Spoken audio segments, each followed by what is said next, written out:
Mike, since I last talked to you, a bombshell. Madden Faraimo, a guy you've told us about for months. We all thought he was going to USC. What in the world happened leading to him signing with the Fighting Irish? Yeah, and in our video and pocket radio show interview that we did, I think we recorded a couple days before signing day. I was like, it's trending towards USC. Folks in the building in South Bend thought looking like USC, but you just don't know. And that is why guys like me will say when it comes to recruits, as of right now, or as things currently stand, or little qualifiers like that, because you just don't know. It did look like USC. They got the official visit. I mean, he actually was in the Coliseum to see Notre Dame spank USC. But the feeling and talking to folks who had knowledge of that visit was that it was trending towards USC. But Darren, this was a situation where, I was told that he, was on the phone with Notre Dame late Tuesday night, first thing Wednesday morning, was just on constant communication with the Notre Dame staff. And this one ended up swinging back into Notre Dame's favor. Madden Faraimo, 6'2", I believe listed at 219 pounds by Notre Dame in the signing day announcements, picked Notre Dame. The final four of USC, the Fighting Irish, Texas, and Washington.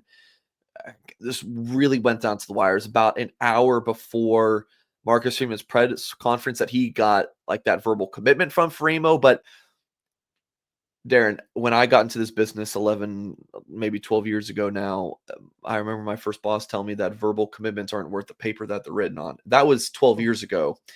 Yeah. Think about how much more the statement or how much truer that statement is now. So if it's on National Signing Day, you get a verbal commitment. I don't care. I want the signature on that financial aid paper. And I was told that when Freeman was walking into the building for his press conference is when he got the notification that Faraimo had signed with Notre Dame. So minutes before that press conference is when he got it. Again, really went down to the wire. Pretty big deal here for the Irish to get one of their most crucial top of the board targets in Madden Faraimo. You beat a rival for them. You add to your class. You get that late momentum with a prospect who ranks top 100 nationally.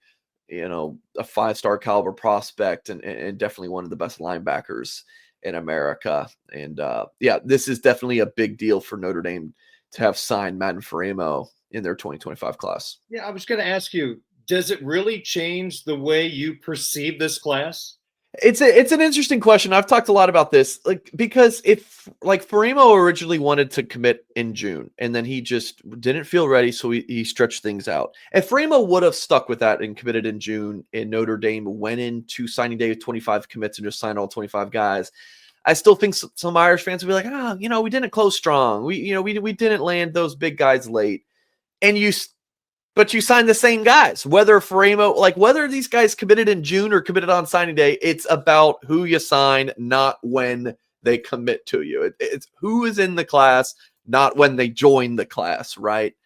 So it does give that buzz factor, that feel-good momentum factor, but at the end of the day, it really doesn't matter. It's just a good hype thing.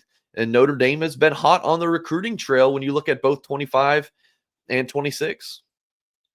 So is it fair to dream, if you're an Irish fan, about Faraimo and Kingston Viliama-Austin, the same linebacking core? Yeah, good friends as well. Coworker Tyler Horka tweeted out a picture, after, was it for the Florida State game, and Faraimo's walking off the field next to Kingston, and Tyler was like, hey, this could be your future linebacker duo there. And they're pretty similar players. Faraimo's pretty ready to go in terms of being an instant impact guy.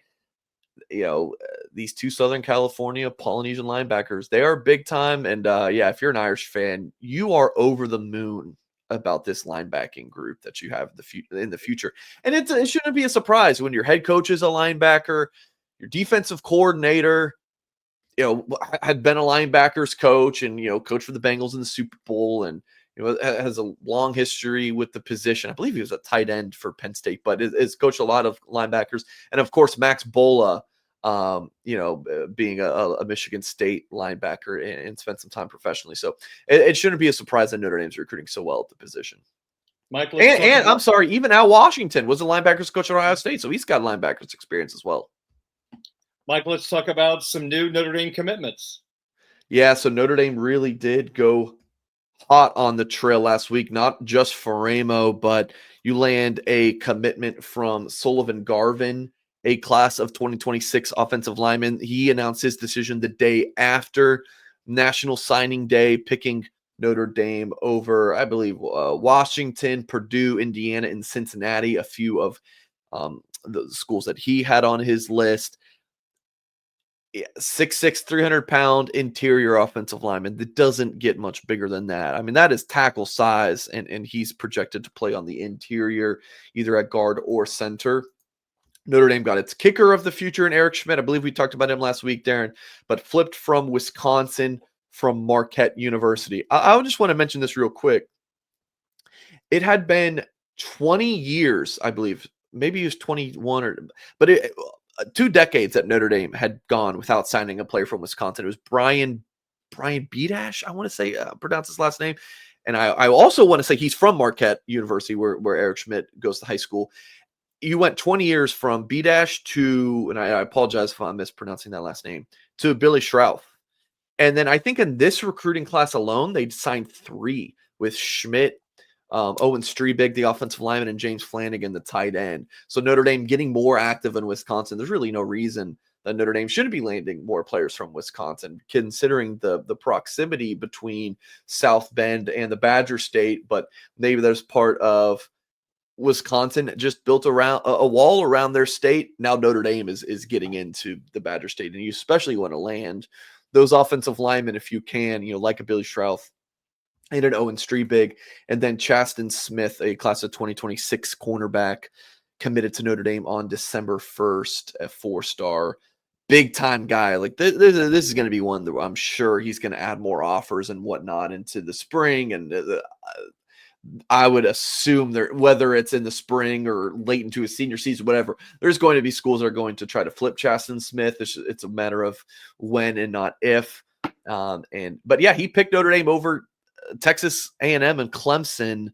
Mild surprise. I mean, you talk to folks in the Goog, they're not shocked that he picked Notre Dame.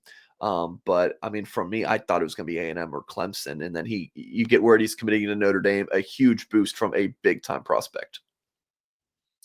Are we close, Mike, to some more commitments? Yeah, there is one that we're eyeing. It is Ben Nichols. He's an interior offensive lineman from Davison, Michigan. So you already got Sullivan Garvin from, I apologize if I'm mispronouncing, Allegan, Michigan. And then Ben Nichols from Davison, Michigan announced that he would be making a commitment on Christmas Eve. So I think Notre Dame looks good for him. Michigan State is another team. He's got Ohio State, Penn State, Wisconsin on his offer list. So like a true Notre Dame versus those Big Ten powers in the Midwest. But I right now like Notre Dame to land Ben Nichols. 6'5", 315 pounds. A big year for Notre Dame on the interior offensive line for the 2026 recruiting class.